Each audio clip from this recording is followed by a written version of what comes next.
જામનગરમાં ચોંકાવનારી ઘટના સામે આવી છે। બેસ્ટ ફ્રેન્ડ જ બન્યો છે માતાનો કાતિલ।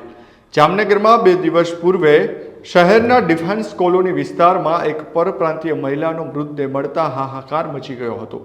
પ્રાથમિક તપાસમાં મહિલાની ગળું દબાવી હત્યા કરવામાં આવી હોવાનો ખુલાસો થયો હતો। મૃતક મહિલા મૂળ મથુરાની રહેવાસી હતી અને તેની ઉંમરે અંદાજે 40 વર્ષ હતી। તેનું નામ રિંકી દેવી હતું। આ ઘટનામાં અનૈતિક સંબંધની દિશામાં પણ પોલીસ તપાસ કરી રહી હતી।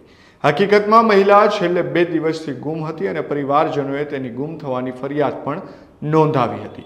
તપાસ દરમિયાન ચોંકાવનારી વાત સામે આવી કે મૃતદેહ તેના પુત્રના જ બેસ્ટ ફ્રેન્ડના ઘરેથી મળી આવ્યો। મૃતકના પતિનું અગાઉ જ અવસાન થઈ ચૂક્યું હતું, તેથી તે પોતાના 3 બાળકો સાથે એકલી જ રહેતી હતી। પોલીસે હત્યાનો ગુનો નોંધાવી તપાસ શરૂ કરતા જ મોટો ખુલાસો થયો છે।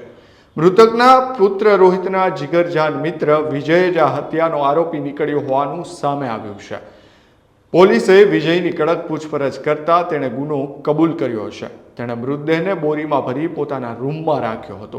Jamnagar city C division police સ્ટેશનમાં હાલ એક હત્યાના બનાવનો ધ્યાનમાં આવેલ છે। આ બનાવની વિગત એવી છે કે આ ગામના જે ફરિયાદી છે તેમના માતા ગત તારીખ 23થી ઘરેથી જતા રહ્યા હોય તે મુજબના એમને જાણવા મળેલું હતું। ત્યારબાદ એમને એવી વાત જાણવા મળેલી છે કે એમના નજીકમાં જે રહેતા વ્યક્તિ જે આ કામના આરોપી છે જેનું નામ છે વિજય વિઠ્ઠલભાઈ ઓડિચ, તેની સાથે એમના આડા સંબંધના કારણે કોઈ પૈસાની માગણીના ધ્યાને આવતા આ આરોપી વિજય વિઠ્ઠલભાઈ ઓડિચ દ્વારા આ કામના જે મરણ જનાર છે એ મહિલાને ગળું દબાવી અને ગળાને ફાંસો આપી એ દરમિયાન કરી અને એનું મૃત્યુ નિપજાવેલ છે। જે અનુસંધાને Jamnagar city C division police સ્ટેશનમાં ભારતીય ન્યાય સંહિતાની કલમ 103(1) મુજબ ગુનો દાખલ કરવામાં આવેલો છે અને જે આ કામના આરોપી છે વિજય ઓડિચ એને હાલ હસ્તગત કરી અને આગળની તપાસની કાર્યવાહી ચાલુ કરવામાં આવેલી છે। મારું નામ રોહિતસિંહ યાદવ છે। હું ડિફેન્સ કોલોનીમાં રહું છું, એરફોર્સ 1 આગળ। અને 3 દિવસ પહેલાં મારી મમ્મી લાપતા થઈ હતી મારા ઘર આગળથી, અને જે મારો મિત્ર હતો એ હું અને મારો મિત્ર ને બધાએ શોધવામાં લાગી ગયા હતા 3 દિવસથી। અને આજે કાલે મારી મમ્મીની બોડી મળી હતી, અને જે બોડી જ્યાં મળી છે એ મારો ભાઈબંધ જ છે। એટલે ભાઈબંધ ટૂંકમાં એમ મારો સગા મામા જેવો હતો।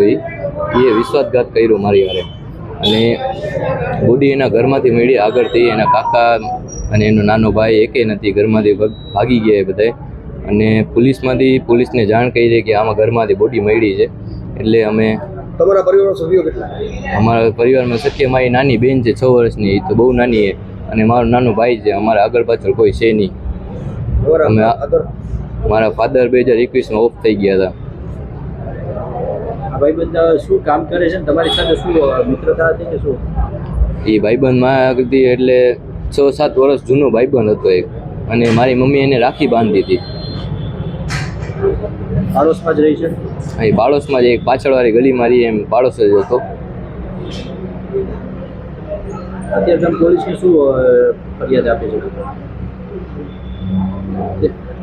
એ ભાઈ આરોપી જે છે એ જ છે? આરોપી એ જ ભાઈ છે, અને જે આરોપીએ જે પોલીસને નોંધ લખાવી છે કે આમ નથી એમ કર્યું હોય, ઓલી મારા આગળથી પૈસા માંગ્યા છે, એ તો આખું એ ખોટું જ કહે। બધું જે કીધું હોય એ મારી મમ્મી આવી કરી જ નહીં શકે, એ બધું ખોટું જ કહે। ચોંકાવનારી બાબત એ છે કે મહિલા ગુમ હતી ત્યારે જ આ આરોપી તેના પુત્ર સાથે બસ સ્ટેન્ડ અને રેલવે સ્ટેશન સહિત વિવિધ જગ્યાએ તેને શોધવા જતો હતો। પોલીસે આરોપીને કસ્ટડીમાં લઈને ઘટનાનું રિકન્સ્ટ્રક્શન પણ કરાવ્યું છે। આરોપીએ નજીકના સંબંધનો ફાયદો ઉઠાવી મહિલાનો વિશ્વાસ જીત્યો હતો અને ઘટનાના દિવસે બંને વચ્ચે કોઈ બાબતે ઝઘડો થતા આરોપીએ મહિલાની હત્યા કરી નાખી હોવાનું હાલ સામે આવી રહ્યું છે।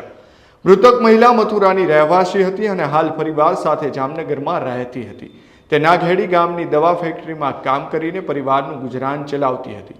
વર્ષ 2021માં પતિનું હાર્ટ એટેકથી અવસાન થતાં તે વિધવા બની હતી। આરોપી વિજય ઓડિચ મૃતકના ઘર પાછળ જ રહેતો હતો અને બંને વચ્ચે ઓળખાણ તેમજ નજીકના પારિવારિક સંબંધો હતા। ત્યારે હાલ પોલીસે આ આરોપીની ધરપકડ તો કરી લીધી છે, પરંતુ મિત્રએ જ મિત્રની માતાની હત્યા કરી હોવાનો ચોંકાવનારો કિસ્સો સામે આવ્યો છે।